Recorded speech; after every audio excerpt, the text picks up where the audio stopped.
Skandics moved north. From 2200 to 2300, the warlike Skandics migrated into the region of the pagan coast. The Skandics capture Ossia and renamed the city Ossory. In 2240, they begin their struggles with the Amazons of Seabrun. Tarentine Merchants Association. Between the years 2266 and 2309 BCCC, Reobal the Red of Tarantus attempted to bring complete law and order to the city. But his efforts were largely unsuccessful, and after several attempts were made on his life, he disappeared, never to be seen again. His legacy to the city is evidenced by the highly successful Tarentine Merchants Association.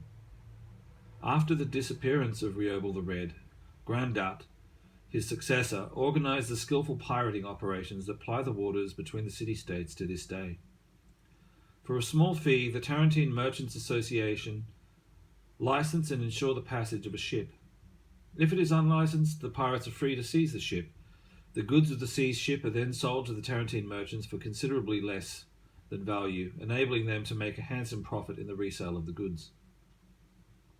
In return, the pirates receive some portion of the license fees, the proceeds from the sale of pirated goods, and the protection of the government of Tarantus.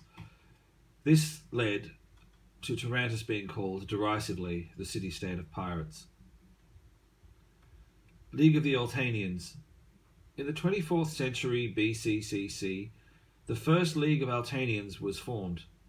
Over the course of that century, a common effort of the barbarian Altanian tribes to make economical use of their grazing lands was noticed by the city-state of the World Emperor's spies and duly recorded by his scholars. In 2398 BCCC, one of the many tribes of Altanians migrated north under the leadership of its young chieftain, Larsendrau. Since the barbarians keep no written records, little is known of the career of Larsendrau Longsword, except through the legend lore of the tribes and heroic songs of the bards. However, if half the legends told of him are even half-truths, then he was the match of any warrior lord now living. His blade carved a legend that echoes in many religions. For a time, much of the region near what is now the city-state was ruled by roving Altanians, who also had expanded southward to slaughter the hated Orichalans. Skandics drive Amazons from Seabrun. In 2398, while the rest of the region is dominated by the Altanians, the Skandics, in a year-long war, drove the Amazons from the strange city of Seabrun. The Great Plague of Viridistan.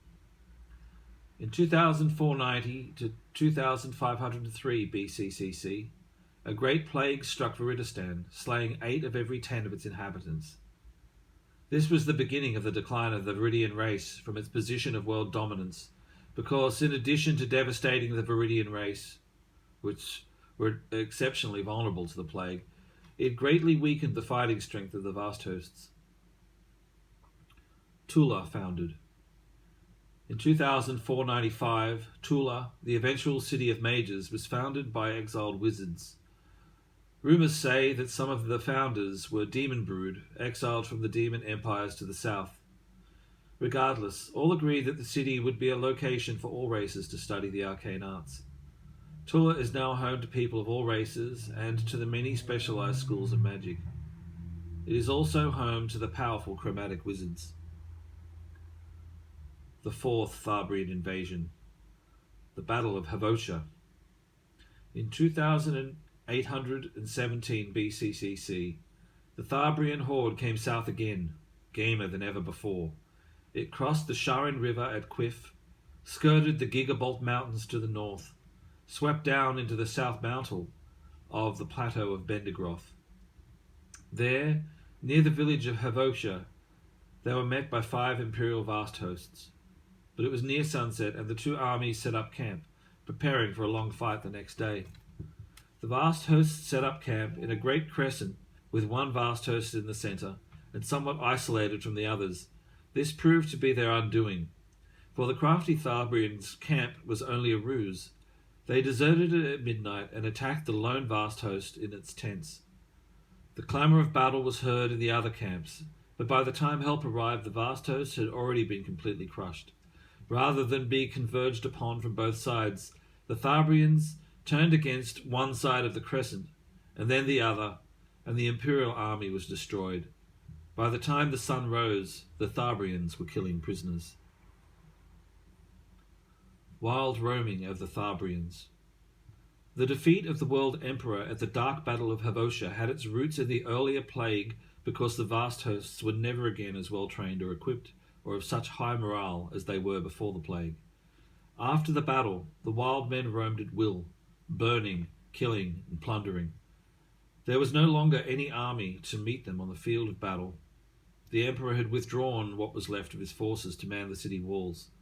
However, many formerly faithful tributary villages, having had their protector fail them, no longer paid tribute or supplied recruits, even after they had been rebuilt.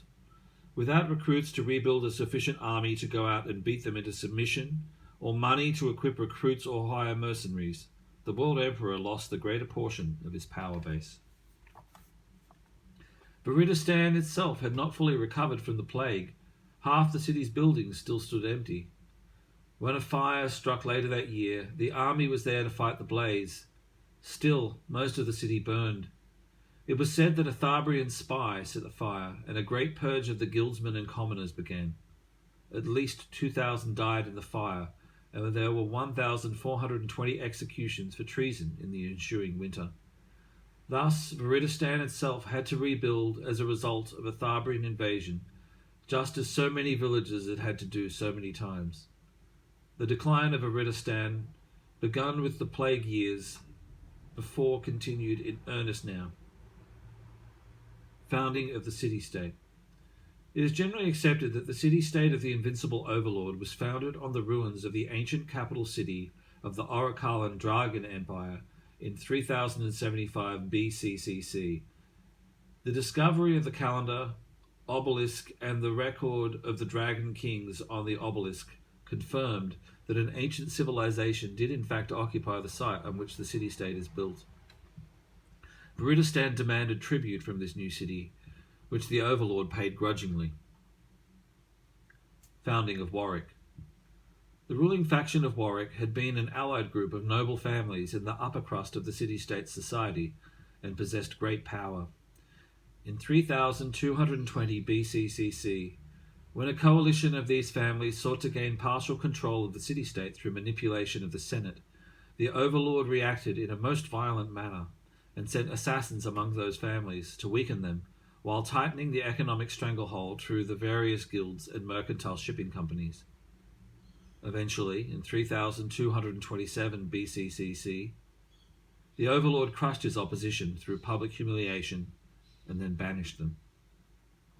They travelled north with their several hundred still faithful followers, found the ruins of the port that the Tharbrians had razed years ago, and built there the town of Warwick, vowing one day to wreak vengeance upon the overlord. The Demon Siege. In 3227 BCCC, the same year he banished the disloyal families that went on to found Warwick, the overlord sent a great army against the emperor, joined by the wild Tharbrians, the bitter foes of Viridistan. The inner dissent in the overlord's power structure seriously weakened his war efforts. Though a unified overlord army may not have made a difference in the Demon Siege, it might have resulted in the destruction of the World Emperor at an earlier opportunity on the field of Ukrak Morfut. The Emperor, with a fury born of desperation, united all the vast hosts that remained to him at the Holy Mounds 20 miles north of the city. The great Elsenwood forest blocked any direct approach from the north by an army. The overlord vast hosts were then passing through the Brigand Hills south of the Gigabolt Range and would probably skirt Elsenwood to the east by following the coast of the Trident Gulf, and the wild men at last report were crossing the Kendrus River and would most likely go west of Elsenwood, seeking to approach Viridistan through the old battlefield of Freeman Fields. The Emperor marched north with his entire army to meet the vast hosts of the overlord. This army suffered from all others known up to that time. This army differed from all those known up to that time. It relied heavily upon the works of spellcasters, who worked both at long range and on the battle line to protect the troops and wreak havoc among the enemy ranks. Moreover, the imperial archers were stocked with special carbelium arrows made of a red metal which cuts through iron as if it were butter. And, to provide a major strategic advantage, the Emperor's forces knew of many trails that led through the heart of Elsenwood, which would provide quick passage through the forest. The two armies met near the village of Ukrak Morfut, some 80 miles north of Rudistan. There, though outnumbered 3-1, the imperial forces fought the Overlord's army to a standstill. The wizards especially researched spells caused great disarray amongst the throngs of the Overlord, the baggage train, and other rear echelons. The Emperor left a crack vast host to delay the advance of the foe and sped south with his main army through the depths of Elsenwood to the Wisgar bogs, where the Tharbrians had forded the river Leander. The Tharbrians too became entangled in the web of sorcery woven by the Imperial wizards, even though they were stronger than the Overlord's vast hosts. The Emperor then fell back to Vrudistan, having shown himself to be a master of strategy by staving off forces that totalled 7 times his own. He had given a second coven of wizards, working a day and night in Vrudistan, the time they needed. When at last his many enemies converged upon his immortal city, the World Emperor had gained command of some reinforcements. Sources disagree as to exactly how many there were, but all agree that they were demons led by the demon prince Demogorgon himself. The battle was long and furious. The Overlord's generals had brought enough magical aid to combat magical creatures in the wilderness, and so were not entirely unprepared. However, the powers of the demon horde and their awful prince were great, and they proved to be greater than those of mortal men. The siege was broken, and the two armies fled in disorder to their homelands.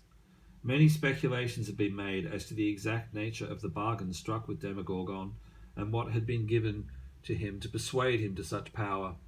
Perhaps it was the final desperate step of an empire in decline.